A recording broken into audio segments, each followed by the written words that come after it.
Hello students, টিয়ার solution online YouTube চ্যানেলে তোমাদের সকলকে স্বাগত। তো আজকে আমি নিয়ে এসেছি ম্যাথমেটিক্সের আরও একটি ক্লাস। রেলওয়ে পরীক্ষার বিগত বছরের কোশ্চেনগুলো আমরা এক এক করে সলভ করা শুরু করেছি। তো তোমরা দেখতে থাকো এবং শিখতে থাকো। আজকে মেনলি আমরা যে কোশ্চেনগুলো রেখেছি আরপিএফ কনস্টেবল 4 ফেব্রুয়ারি 2019-এর কোশ্চেন। তো এর আগে যতটা কমপ্লিট করছি তারপর থেকেই আমরা করছি। তো প্রথম যে কোশ্চেন কি আছে, 38624 কে 9 দিয়ে ভাগ করলে কত অবশিষ্ট থাকবে। এখন কথা হচ্ছে, আমি কি এখানে এই টোটাল সংখ্যাটাকে 9 দিয়ে ভাগ করব? কখনোই নয়। তাহলে আমি কি দিয়ে ভাগ করব? দেখো, প্রথমত জানতে হবে যে 9 দ্বারা ভাগের নিয়ম কি। দেখো, 9 দিয়ে ভাগের নিয়ম, সমস্ত ডিজিটের যোগফল যদি 9 দিয়ে ভাগ যায় তাহলে ওই সংখ্যাটি 9 দিয়ে ভাগ যাবে। তো এখানে আমরা কি করব, যে 9-এর মাল্টিপল কত আছে দেখে নেব। 9 বা 9-এর মাল্টিপল সেগুলোকে কেটে দেবো, যেটা অতিরিক্ত থাকবে সেটাই তো থাকবে তার অবশিষ্ট। সো আমি বলতে চাইছি এই যে 6 আর এই 3 9, তাহলে এটা তো তোমার 9 দিয়ে ভাগ যাবে, কোনো রকম কোনো সমস্যা নেই। এরপর কি করবে, এই যে দেখো 8 আর 2 10, 10 আর 4 কত 14। তাহলে এই যে 14, একে তুমি 9 দিয়ে ভাগ করলে কত হবে? 9 9, তাই তো? তাহলে 10 11 12 13 14, 5 থাকলো। তো তুমি কিন্তু ডাইরেক্ট এখান থেকে উত্তর বলতে পারো যে স্যার এখানে অবশিষ্ট থাকবে 5। আশা করি বোঝাতে পেরেছি। তো এটাও কিন্তু আরপিএফ কনস্টেবলের পরীক্ষায় এসছে। তো প্রত্যেকে একটু বি কেয়ারফুলি করো, আশা রাখি খুব ভালো স্কোর করতে পারবে। পরের কোশ্চেন দেখো কি আছে, বলা হয়েছে একটি আয়তক্ষেত্রের প্রস্থ হলো 190 সেন্টিমিটার এবং তার কর্ণের দৈর্ঘ্য হলো 494 সেন্টিমিটার। তাহলে তার পরিসীমা কত? দেখো, আয়তক্ষেত্রের যে পরিসীমা কি, 2 দৈর্ঘ্য প্লাস প্রস্থ। আগে আমরা একটু লিখে নেব, পরিসীমা ইকুয়াল টু 2 দৈর্ঘ্য প্লাস প্রস্থ। ওকে, এবার কি বলা হয়েছে, একটি আয়তক্ষেত্রের প্রস্থ দেওয়া আছে আর কি কর্ণের দৈর্ঘ্য দেওয়া আছে। এখন কর্ণ থাকলে তো হবে না, তাহলে আমরা কি করে করব? এবার এখানে একটা কথা আছে, দেখো আমরা সবার প্রথমে এখান থেকে একটু বের করে নেব যে লেন্থ মানে দৈর্ঘ্য, কেমন, দৈর্ঘ্য স্কোয়ার প্লাস এখানে কি দেওয়া আছে, প্রস্থ স্কোয়ার। তো প্রস্থ কত? 190। আমরা যদি এর স্কোয়ার করি ইকুয়াল টু আমরা যেটা পাবো যে তার যে কর্ণ অর্থাৎ ডায়াগোনাল, তো ডায়াগোনালের স্কোয়ার। তাহলে এখান থেকে আমরা এই যে দৈর্ঘ্যটা যদি বের করি, এল এল স্কোয়ার ইকুয়াল টু কত হবে, আমরা দৈর্ঘ্যটাকে বের করতে চাইছি 19। 19-এর স্কোয়ার করলে হয় 361। সো 361 আর এই দুটো জিরো লিখে দিলাম, তাই তো? আচ্ছা, এটা প্লাস, এটা ইকুয়াল নয়, আর ইকুয়াল টু 400 তোমার 94। তাহলে 494 যদি আমরা এখানে বর্গ করি তাহলে কত আসবে? 4 4 16, 16 16 6, 4 4 16 6, অনেক বড় সংখ্যা হয়ে যাবে। 3 6 3 3 3 0 0 0 4 4 2। আচ্ছা, অনেক বড় সংখ্যা এসে গেছে। যাই হোক, ঠিক আছে, চলো আমরা দেখছি কতটা কি করা যায়। আশা রাখি হয়ে যাবে, কারণ রেলের কিছু কিছু কোশ্চেন থাকে যেগুলো ওরা সত্যি একটু টাফ দিয়ে দেয়। তো এল স্কোয়ার ইকুয়াল টু কত হবে? 2440336 মাইনাস 36100। সো এটাকে যদি আমরা মাইনাস করি তাহলে কত পাবো?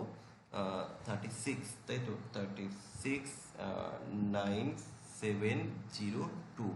আচ্ছা, তাহলে আমার দরকার হচ্ছে এল। এবার এল আমরা যদি এর বর্গমূল করি তাহলে এলটা পেয়ে যাব। তো শেষে বর্গমূল করার নিয়ম আছে কি, শেষের ডিজিটটা আমরা দেখে নিচ্ছি কি আছে, 6। আমরা জানি 6 থাকলে কি হয়, 4 অথবা 6 হয়। সো আমরা 6 লিখলাম। এবার বাকি এই যে সংখ্যাটা কার কাছাকাছি, 40 করলে 40 16 40 45 45 45, তাহলে এটা হয়ে যাবে আমাদের 456 456। এবার আমাদের এখানে পরিসীমা চেয়েছে, আমরা কিন্তু পরিসীমাটা এবার ইজিলি বের করতে পারবো কি করে, 2 দৈর্ঘ্য। সো আমার দৈর্ঘ্য লেন্থ কত না, আমরা পেয়েছি 456, আর প্রস্থটা কত, প্রস্থটা হচ্ছে 190।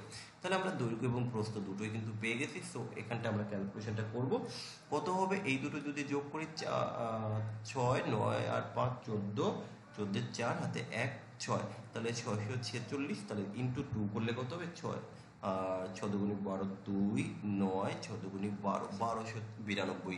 সো এখানে আমাদের অপশান সি হয়ে যাবে সঠিক উত্তর। ওকে, পরবর্তী কোশ্চেন কি আছে একটু দেখে নেব। মেটাল পিসের দাম 365 টাকা থেকে বেড়ে 438 টাকা হয়েছে, তাহলে দাম কত শতাংশ বৃদ্ধি হলো নির্ণয় করো। তবে আর একটা বিষয় একটু বলে রাখি তোমাদেরকে, রেলের ক্ষেত্রে যেহেতু বিভিন্ন শিফটে পরীক্ষা হয়, একই দিনে দেখা গেলো দুটো তিনটে শিফটে পরীক্ষা হয়, তো প্রথম শিফটে যে কোশ্চেন হয় তার কিন্তু অনেকটা সিমিলারিটি তোমরা দ্বিতীয় শিফটে বা তৃতীয় শিফটে পাবে। কারণ এটা আমার কথা নয়, এটা প্রিভিয়াস ইয়ারের কোশ্চেনই এই কথাগুলো বলছে। তাহলে দেখো দাম বেড়েছে 365 টাকা থেকে তোমার দাম বাড়লো কত টাকা, 438 টাকা। তাহলে এটা মাইনাস করলে আমরা পেয়ে যাবো কত টাকা বেড়েছে। তাহলে 5 আছে 8-এর সমান 3 হলে, হাতে নেই 6 আছে 13-এর সমান 7 হলে, তাহলে 73 টাকা বেড়েছে। এই যে 73 টাকা বেড়েছে কত টাকার জন্য বেড়েছে, 365 টাকার জন্য, 365 টাকার জন্য। তাহলে আমাকে হিসেব করতে হয় শতকরা কত, মানে 100 টাকার রেসপেক্টে আমাকে ক্যালকুলেশন করতে হবে। তাহলে 100 টাকার রেসপেক্টে কত হবে, 73 দিয়ে 365-কে কাটলে হয় 5, আর এই 5 দিয়ে যদি 100-কে কাটি তাহলে কত হবে, 5 কুড়ি 100। সো আমরা এখান থেকে বলবো যে 20% আমার দাম বৃদ্ধি পেয়েছে। আশা রাখি প্রত্যেকে বুঝতে পেরেছো। চলো পরের কোশ্চেন। 16,700 টাকায় আর 10% চক্রবৃদ্ধি সুদে 2 বছর পর সুদ আসলে কত টাকা হবে আমাকে ক্যালকুলেশন করতে হবে। তো বিষয় হচ্ছে এই কোশ্চেনটা আমরা দুটোভাবে তোমাদেরকে করে দেখাবো। সবার প্রথমত তোমরা যেটা করো যে amount equal to principal into কি না 1+r/100 তোমরা অনেকে আছো এই সূত্র দিয়ে করো, আবার অনেকে আছো আরো শর্টকাট প্রসেস অ্যাপ্লাই করো। আমি দুটোই দেখিয়ে দিচ্ছি। তো দেখো প্রথমত ওরা এখানে কি সুদ আসলে চেয়েছে, অর্থাৎ অ্যামাউন্ট চেয়েছে। সো এখানটা আমি লিখে দেবো আমার প্রিন্সিপাল কত, 16,700 টাকা। আচ্ছা এই যে 10% হারে 10%, দ্যাট মিন কত, 110/100। যেহেতু 2 বছরের কেস তাই আমি এটাকে দুবার লিখলাম। তুমি এটাকে ক্যালকুলেশন করো, তোমার উত্তর চলে আসবে। আমি একটু অন্যভাবে করার চেষ্টা করছি, দেন উত্তরটা বলবো। বিকল্প আরো একটি প্রসেস রয়েছে। কি প্রসেস রয়েছে, দেখো আরো একটা নয় দুটো প্রসেস রয়েছে। দেখো ভাই সুদ আসলে, তাই তো, এই যে 2 বছরের কম্পাউন্ড ইন্টারেস্ট 10% করে 2 বছরে কত হয় জানো, 21 টাকা হয়। তাহলে 2 বছরের জন্য অ্যামাউন্টটা কত হবে, অ্যামাউন্টটা হয়ে যাবে, যেহেতু আমরা প্রিন্সিপালটাকে 100 ধরে করি, যেহেতু প্রিন্সিপালটাকে 100 ধরে করি, সো আমার এখানে অ্যামাউন্ট হয়ে যাবে 121 টাকা। অ্যাকর্ডিং টু কোশ্চেন আমি এইভাবে করতেই পারি যে যখন আমার পি হচ্ছে আসল 100 টাকা, তখন আমার অ্যামাউন্ট হচ্ছে 121 টাকা।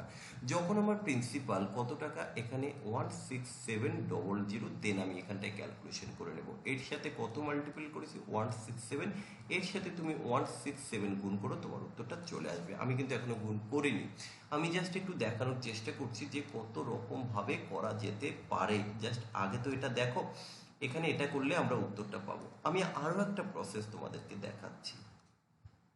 দেখো প্রথমত এই যে 16,700 টাকা 10% হারে, এই যে 16,700 টাকা এর 10% হারে তুমি যে ইন্টারেস্ট পাবে সেটা কত টাকা পাবে না, 167, 10% তো, তাহলে 1,670 টাকা হবে। আচ্ছা পরের বছর কিন্তু এই টাকার উপরে তুমি আরো পাবে কত টাকা, ওই 10% হারে তোমার 70 টাকা পাবে। প্লাস এই যে 1,670 এর আবার 10% তুমি যদি বের করো তাহলে সেটা হবে 167 টাকা। তাহলে এটা হচ্ছে তোমার ইন্টারেস্ট, তাই তো। তাহলে টোটাল ইন্টারেস্টটা কত আমরা একটু যোগ করে নেব।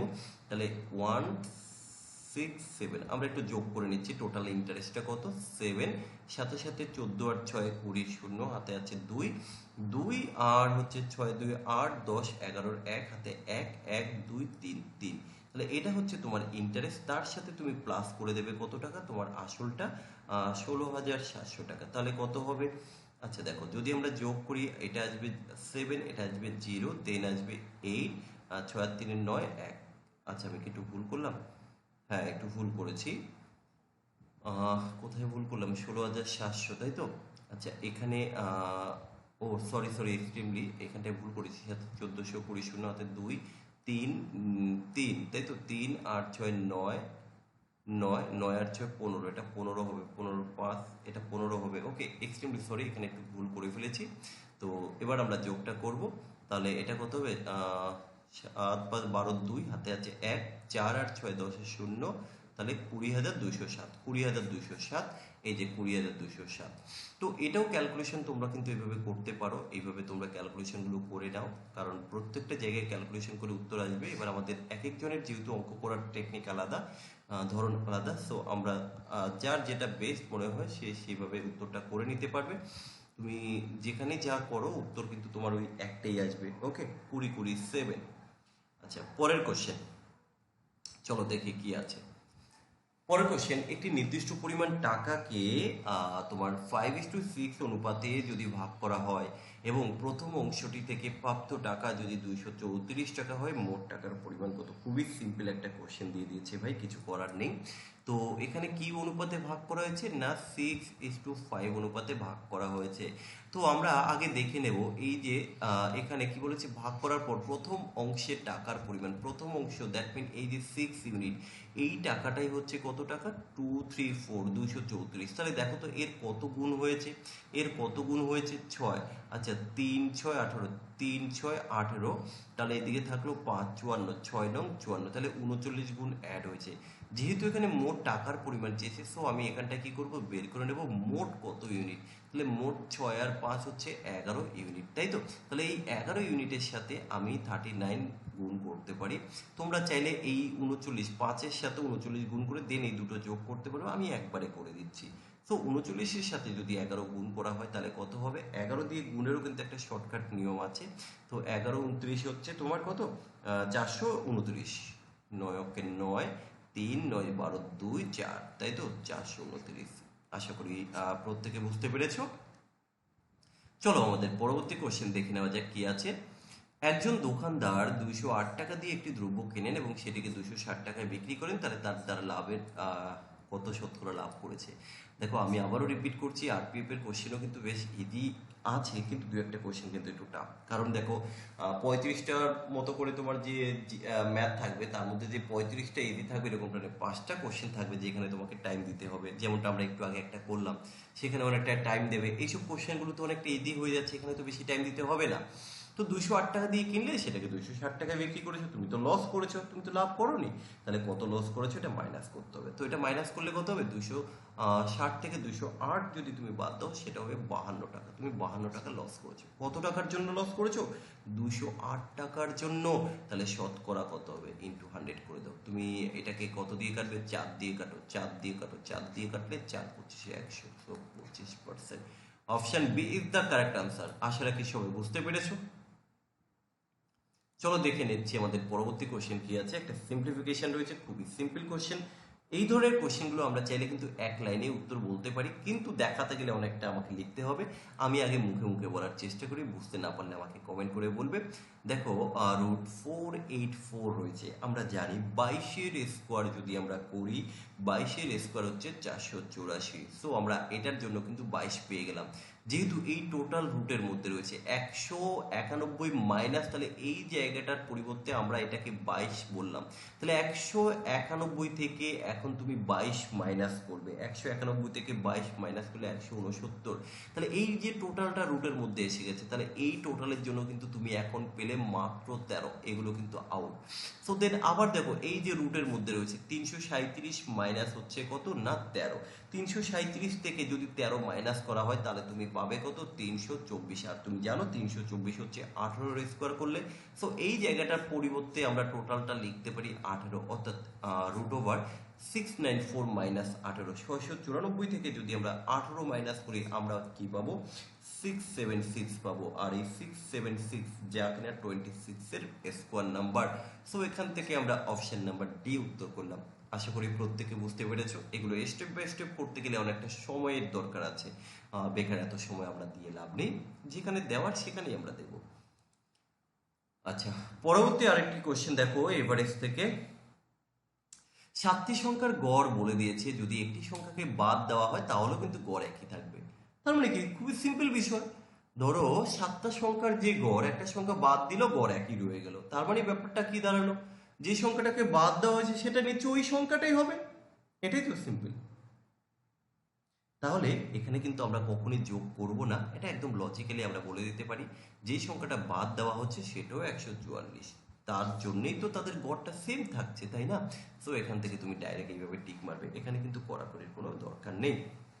আচ্ছা, নেক্সট আমরা দেখব কোশ্চেন নাম্বার কি, আবার 19 একটা সরল রয়েছে। তো সিম্পলিফিকেশন কিন্তু বেশ ভালোই থাকছে, এই জায়গাটা কিন্তু একটু আমাদের লিখে লিখে করতে হবে। দেখো প্রথমে আমরা কি করব, এই যে ফার্স্ট ব্র্যাকেটের কাজ করতে হবে, আশা রাখি তোমরা জানো বদমাস রুল অ্যাপ্লাই করে আমাকে কোশ্চেনটি সলভ করতে হবে। বাকি যা আছে চলো আমি অ্যাজ ইট ইজ একটা লাইন অ্যাটলিস্ট লিখি। এখানে কিন্তু এটা আমি এখন করতে পারবো না, এই ডিভাইডেডটা এখন করতে পারবো না, হয়তো করা যায় কিন্তু আমি এখন করব না। অ্যাজ ইট ইজ যা আছে আমি লিখে নেব, আমি নিয়ম অনুযায়ী করার চেষ্টা করছি। এবার এই জায়গাটা কিন্তু আমি আগে করব। তো এখানে কিসের কাজ আগে করতে হবে, ভাগের কাজ আগে করতে হবে। তাহলে 100কে 2 দিয়ে ভাগ করলে হচ্ছে 50, 65 থেকে যদি আমরা 50 মাইনাস করি আমি এখানে পেয়ে যাব কত, মাত্র 15। আর এই ডিভাইডেডটা কিন্তু আমাকে এখানে দিতে হবে। তাহলে দেখো আমি কিন্তু একটা বড় কাজ করে নিয়েছি। এরপরের কাজটা কিন্তু আমি একবারে করব। দেখো এই যে 100 লিখে নিলাম, এখানে কিসের কাজ করব, এখানে এই কাজটা আগে করব। এখানে 81কে 9 দিয়ে ভাগ করলে কত হবে, 9 হবে। আর এখানে এই যে 15কে 15 দিয়ে ভাগ করলে কত হবে, 1 হবে। ওকে, তাহলে এবার এইটুক তো আমরা পেয়ে গেছি। তো দেন এখানে কার কাজ করব, আমরা এই দুটোকে যদি মাইনাস করি তাহলে কত হবে, এখানে দেখো যেহেতু এটা ব্র্যাকেটে রয়েছে, আমরা এর কাজটা আগে আমাকে কভার করতে হবে, এটা কিন্তু একসাথে করতে পারবো না। সো এখানটা লিখলাম 20, আর এটাকে আমরা লিখলাম 100 মাইনাস কত 8। সো এখানটায় কত হবে 20 মাইনাস এটা কত হবে 92। আচ্ছা এটা কি, ও সরি এটা তো 120, এটা 120 120 120। তাহলে এটা যদি আমরা মাইনাস করি 92 8 আর হচ্ছে 28। সো এখানে অপশান সি হয়ে যাবে সঠিক উত্তর। আশা রাখি প্রত্যেকে বুঝতে পেরেছো। তো যেতে যেতে এই একটি কোশ্চেন আমি তোমাদের জন্য রেখে গেলাম, তোমরা প্রত্যেকে দেখি এটার উত্তর দেওয়ার চেষ্টা করো, তো দেখি কতজন সঠিক উত্তর দিতে পারো। এটাও কিন্তু আরপিএফ কনস্টেবলের পরীক্ষায় আসা একটি কোশ্চেন। যদি তোমরা না পারো পরের ভিডিওতে আমি এর সলিউশনটা করে দেবো, প্রত্যেকে দেখে নেবে। ওকে চলো টাটা বাই বাই। আর যারা চ্যানেলে নতুন আছো অবশ্যই চ্যানেলটিকে সাবস্ক্রাইব করে পাশে থাকো নিয়মিত ক্লাস দেখার জন্য।